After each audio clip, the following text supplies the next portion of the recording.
JDU सांसद ने की शराबबंदी खत्म करने की मांग, बोले व्यवहारिक नहीं है कानून। नमस्कार, आप देख रहे हैं सिटी पोस्ट लाइव। मैं हूं सृष्टि राज। बिहार में शराबबंदी कानून पर सियासी हलचल तेज हो गई है। सत्ता पक्ष के भीतर से ही इसकी समीक्षा की मांग उठ रही है। अब जदयू सांसद दिवेश चंद्र ठाकुर ने शराबबंदी समाप्त करने की मांग की है।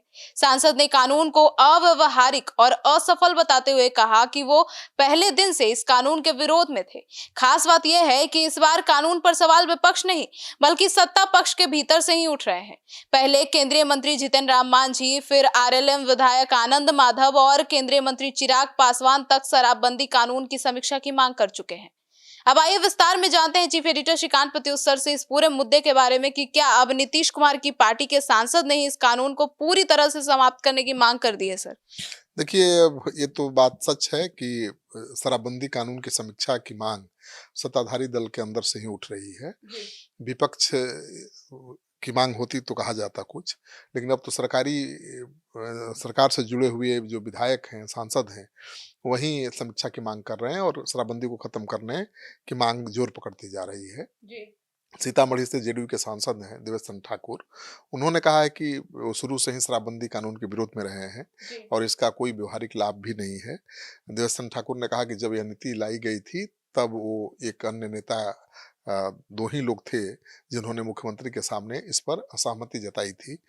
उन्होंने कहा कि इस पॉलिसी से सहमत वो नहीं थे, अगर इसे हटा दिया जाए तो बहुत अच्छा होगा। पूरी दुनिया में कहीं भी यह नीति आज तक सफल नहीं हो पाई है। उन्होंने यह भी स्पष्ट किया कि मुख्यमंत्री नीतीश कुमार की मंशा और नीयत सही थी, ख्याल भी सही था, लेकिन शराब से घरों में हिंसा होती है, गरीबों की कमाई शराब में चली जाती है और बच्चों की पढ़ाई प्रभावित होती है। तो नीयत तो ठीक थी उनकी, लेकिन शराबबंदी कानून फेल है, विफल है। व्यवहारिक रूप से इसको लागू किया ही नहीं जा सकता और आज तक किसी भी राज्य में या देश में ये लागू नहीं हो पाया है, तो बिहार में कैसे लागू हो जाएगा? जी, सांसद भी तो यही कह रहे हैं कि ये शराबबंदी व्यवहारिक नहीं है। बिल्कुल, यह नीति व्यवहारिक नहीं है। शराब को पूरी तरह से खत्म नहीं किया जा सकता है। सीमावर्ती राज्यों का हवाला देते हुए उन्होंने कहा कि बिहार एक लैंडलॉक्ड राज्य है। झारखंड, उत्तर प्रदेश और पश्चिम बंगाल से सटी सीमाएं पूरी तरह से सील रही हैं। किसी न किसी तरीके से शराब बिहार में आ रही है और ये सच भी है कि देखिए, जितनी बड़ी-बड़ी कार्रवाई हो रही है उतना ही बड़ा चेहरा अवैध शराब तस्करी का सामने आ रहा है। सांसद ने एक रोचक प्रसंग का भी जिक्र करते हुए बताया कि जब शराबबंदी कानून लागू हुआ था तो विधानसभा और विधान परिषद में सभी सदस्यों को खड़े होकर शपथ दिलाई गई थी कि हम शराब का सेवन नहीं करेंगे। उन्होंने खुलासा किया कि तब भी उस शपथ समारोह में वो शामिल नहीं हुए थे और किसी ने मुख्यमंत्री से कहा कि शपथ के समय 2 सदस्य मौजूद नहीं थे, उनमें से उनका भी एक नाम था। मुख्यमंत्री ने पूछा भी कि आप शपथ के समय क्यों नहीं थे? उन्होंने कहा कि मैंने जवाब दिया कि बिल पास हो ही गया है तो शपथ की क्या जरूरत? कानून बिहार के लिए बना है, लेकिन शपथ दिलाई जा रही है कभी शराब सेवन नहीं करूंगा। अगर बिहार के बाहर कोई शराब का सेवन करे तो क्या दिक्कत है? तो देखिए, ये तो सच है कि शपथ तो सबने खाई कि शराब का सेवन नहीं करेंगे, लेकिन ये भी सच है कि सब शराब का सेवन कर रहे हैं। किसी ने पालन नहीं ज्यादातर विधायक, ज्यादातर विधान परिषद के सदस्य की तस्वीरें लगातार कभी न कभी सोशल मीडिया में वायरल होती रहती हैं कि कोई दिल्ली में बैठकर शराब पी रहा है तो कोई विदेश में बैठकर शराब पी रहा है। तो ये शपथ लेना कि शराब पिएंगे ही नहीं, तो गलत शपथ है। जिसका पालन ही नहीं कर सकते वो उस शपथ को क्यों खाना? तो कह रहे हैं कि भाई बिहार में ना शराबबंदी है, कोई दिल्ली में और बॉम्बे में और दूसरे देश में जाकर शराब पीता है तो क्या बुराई है? तो सवाल ये है कि व्यवहारिक नहीं है, क्योंकि कई राज्य इसे लागू करने की कोशिश कर चुके हैं, लेकिन किसी को सफलता नहीं मिली। बिहार में भी ये लागू थी शराबबंदी, पहली बार नहीं शराबबंदी लागू हुई है। हाँ, कर्पूरी ठाकुर ने शायद की थी, जो मुझे याद है, लेकिन वो वापस लेना पड़ा कानून को। तो वो कह रहे हैं कि अगर कानून वापस ले लिया जाए तो व्यवहारिक रूप से ज्यादा फायदा होगा, क्योंकि राजस्व का नुकसान हो रहा है और केवल शराब से 20,000 करोड़ के राजस्व का नुकसान हो रहा है, क्योंकि शराब से कई कारोबार जुड़े हुए हैं ना। अब मान लीजिए किसी की शादी ब्याह होती है तो पहले पटना में ही होता था, पटना के होटलों में, तो होटल का कारोबार चलता था। अब वो सब झारखंड और दूसरे राज्यों में भाग रहे हैं, बनारस जा रहे हैं लोग, केवल शराब के चलते। कि शराब माने शादी की पार्टी कैसी जिसमें शराब ना मिले, तो लोग बिहार में शादी करना बंद कर चुके हैं।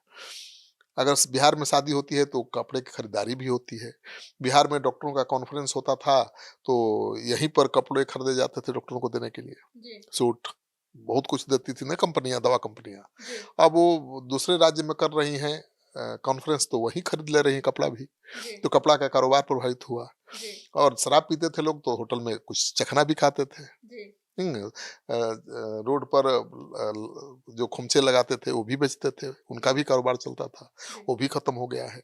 तो शराब पर पाबंदी से इसमें शक की कोई गुंजाइश नहीं कि बिहार में चौतरफा मार पड़ी है जी, और नुकसान तो बहुत है राजस्व का। जी, लेकिन नीतीश कुमार के मंशा पर भी आप उंगली नहीं उठा सकते। जी, मंशा तो बहुत नेक थी कि भाई शराबबंदी खत्म हो, घर परिवार में जो शराब पीकर लोग मारपीट करते हैं महिलाओं के साथ वो रुके, शराब पी करके लोग अपराध करते हैं उस पर अंकुश लगे। तो मंशा तो बहुत अच्छी थी, लेकिन ये कानून ही ऐसा है कि उसको पूरी तरह से अमली जमा पहनाना मुश्किल है। जी, और बिहार में तो जितनी बड़ी कार्रवाई हो रही है अवैध शराब के खिलाफ, उतना ही बड़ा अवैध तस्करी, शराब की तस्करी का चेहरा बड़ा होकर जी, सामने आ रहा है। जी, तो ये तो साबित करता है कि भाई बिहार में, झारखंड से, उत्तर प्रदेश से, हरियाणा से, बंगाल से शराब की बड़ी खेप पहुंच रही है। जी, कोई ऐसा दिन नहीं है जिस दिन बड़ी खेप न बरामद हो। जी, तो पुलिस वालों की कमाई का जरिया बन गया है। जी, पुलिस वाले एक ट्रक पकड़ लेते हैं, 5 ट्रक छोड़ देते हैं। जी, तो पीठ भी थपथपा ली कि हमने पकड़ लिया। 5 ट्रक से आमदनी भी हो गई। जी, क्योंकि रातों रात अमीर हो गए हैं अपराधी शराब जी, बेचकर। जी, तो एक समानांतर इकोनॉमी खड़ी हो गई है और पुलिस के लिए भी चुनौती ये बनती जा रही है। अब तो जी, शराब माफिया कंट्रोल कर रहे हैं थाने को। जी, क्योंकि थाने को जो शराब माफिया हर महीने लाखों रुपए दे रहा है, थानेदार उसकी सुनेगा कि आपकी सुनेगा? हमारी सुनेगा। उसी की सुनेगा। हाँ, तो एक समानांतर इकोनॉमी खड़ी हो गई है जी, और इसीलिए ये बहस तेज होती जा रही है। सत्ताधारी दल के कई विधायक पहले भी मांग कर चुके हैं, माधव आनंद ने मांग की, जीतन राम मांझी मांग कर चुके हैं, चिराग पासवान भी कह रहे हैं कि समीक्षा तो होनी चाहिए। जी, अगर कानून लागू है और उसका पालन नहीं हो पा रहा है, तो समीक्षा होनी चाहिए। जी, और अब तो देवेश चंद्र ठाकुर जो जेडीयू के ही सांसद हैं, जी, उन्होंने कह दिया कि इसको खत्म ही कर देना चाहिए। जी। अब देखिए नीतीश कुमार जी क्या करते हैं। तो सुना आपने, तो राजस्व नुकसान और शराब तस्करी के बावजूद कानून की समीक्षा क्यों नहीं हो रही है, अब यह सबसे बड़ा सवाल है। ये सवाल धीरे धीरे बहुत बड़ा होता जा रहा है। अब यह देखना दिलचस्प होगा कि नीतीश कुमार शराबबंदी कानून की समीक्षा करते हैं या नहीं। आपकी क्या राय है शराबबंदी कानून को लेकर? अपनी राय कमेंट सेक्शन में जरूर बताइएगा। धन्यवाद।